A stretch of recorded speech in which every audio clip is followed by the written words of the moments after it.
Estamos en los 500 años de la conmemoración de la Reforma Luterana, conmemoración, no festejo, no celebración, porque no se puede festejar algo que produjo tantas divisiones y tantas muertes físicas, pero sobre todo espirituales. Aunque quisiéramos salvar las intenciones de los reformadores, diciendo que intentaban justamente eso, reformar la Iglesia, no cabe lugar a duda de que los frutos se mostraron devastadores. No podemos festejar lo que San Ignacio llamaría un engaño bajo apariencia de bien.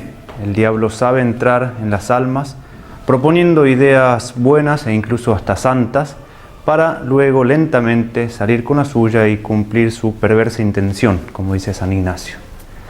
La historia de la Iglesia está llena de falsos reformadores que, por un celo indiscreto, olvidaron que la verdadera reforma empieza desde adentro.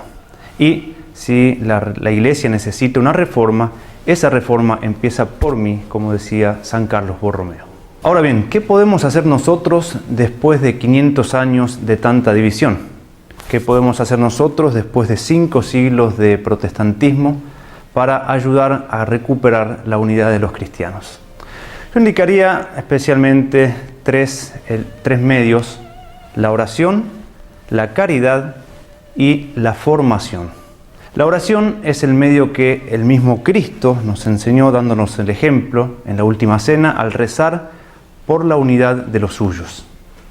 Santa Teresa de Jesús cuenta que lo que la impulsó a fundar y hacer la reforma del Carmelo fueron los estragos que los luteranos estaban haciendo en Alemania y los calvinistas en Francia. Ciertamente que no podemos pensar en trabajar a favor de la unidad de los cristianos si no comprometemos nuestras oraciones fervorosamente por esta intención.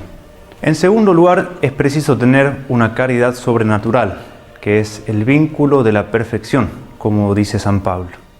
Solamente a partir de una auténtica caridad puede nacer el deseo de la conversión de los protestantes, que no se desvirtúe en un celo indiscreto, en imprudencias o justamente en faltas de caridad. San Pedro Canicio, que fue uno de los grandes representantes de la Contrarreforma, va a recomendar siempre que es necesario tener una caridad exquisita para con los protestantes. Fuera de los límites de la caridad no existe ninguna virtud que pueda llamarse cristiana. En tercer lugar, es preciso formarse, es decir, buscar un conocimiento lo más profundo posible de la naturaleza, de este fenómeno, de sus causas, de los personajes y de los acontecimientos más importantes para hacerse una idea acabada de todo este proceso. Con esta intención es que ofrecemos esta serie de videos.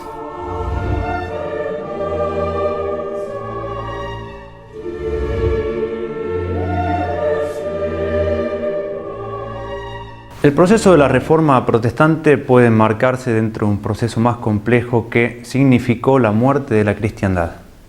En esta figura de la muerte existe una herida mortal, luego existe un punto en el cual la cristiandad entra en agonía y que inicia un empeoramiento progresivo hasta la muerte definitiva. En este sentido, la fecha de 1517 puede ser indicada como la fecha en la cual inicia este proceso. Es la fecha en la cual la cristiandad recibe ese primer golpe.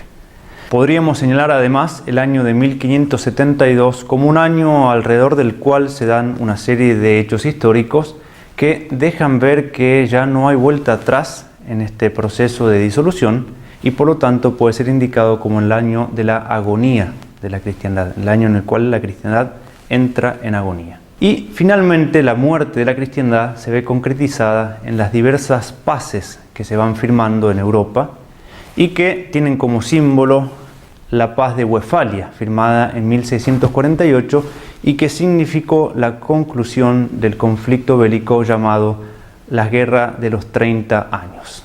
Tendremos la oportunidad de presentar los distintos aspectos y elementos de este complejo fenómeno, limitándonos acá a enmarcarlo dentro de una visión teológica de la historia, en la cual el protestantismo aparece como la primera etapa de una revolución que es anticristiana. Esta visión teológica de la historia corresponde a la propuesta del padre Julio Membiel, para el cual existen en el hombre 4 formalidades que pueden ser proyectadas en la sociedad, Así, a la formalidad de cosa corresponde en la sociedad la función de la economía de ejecución que cumple el obrero en cualquier oficio particular.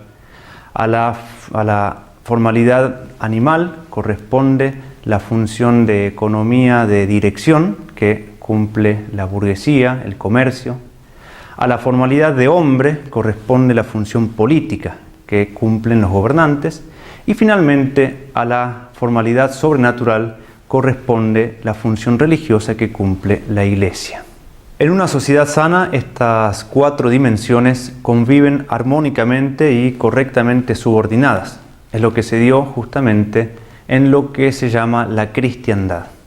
En contra de este orden social existen 3 posibles revoluciones. Que lo político se rebele contra lo religioso, y es lo que podemos ver identificado en la Revolución Protestante, o que lo económico se rebele contra lo político, podríamos verlo concretizado en la Revolución Francesa, y finalmente que la clase trabajadora se rebele contra la burguesía, que se puede ver llevada a la realidad por medio de la Revolución Bolchevique. La esencia entonces del proceso que estamos presentando es la revolución de lo político contra lo religioso. Es una visión teológica de la historia que se corrobora si consideramos algunos hechos históricos. Pensemos, por ejemplo, en Felipe el Hermoso, que es el monarca que se alza en contra del papado, significando así el inicio de la Edad Moderna. Pensemos en Lutero, que necesitó el apoyo de los príncipes temporales para poder sostener su herejía. Y pensemos también en el cardenal Richelieu, un cardenal católico que combate la herejía en Francia porque se opone a los intereses de la corona, que era católica, y apoya la herejía en Alemania para evitar que surja una nación potente vecina. De todos modos, no hay que entender mal esta observación. Si decimos que este proceso se vio politizado en muchos puntos, no quiere decir eso que se trate meramente de un problema político, como si la discusión teológica tuviera poco o nada que ver. Justamente es necesario tener bien en claro esta teología de la historia. La Revolución Protestante se presenta como el primer escalón de una revolución que debemos llamar claramente anticristiana. Es eso lo que define su naturaleza íntima y es eso lo que nos da el marco para poder entender todas las consideraciones que haremos. En esta conmemoración de los 500 años de la Reforma Luterana, no olvidemos los 3 puntos que propusimos al inicio: oración, caridad y formación. Dios nos conceda la gracia de poder comprender el momento presente que nos toca vivir, sacando experiencia del pasado, y nos conceda la gracia de trabajar activamente para que su corazón vuelva a reinar en la sociedad. Si tenés alguna duda o querés dejarnos tu opinión, hacelo en los comentarios. Y si te interesa ver esta serie de videos, suscríbete a nuestro canal.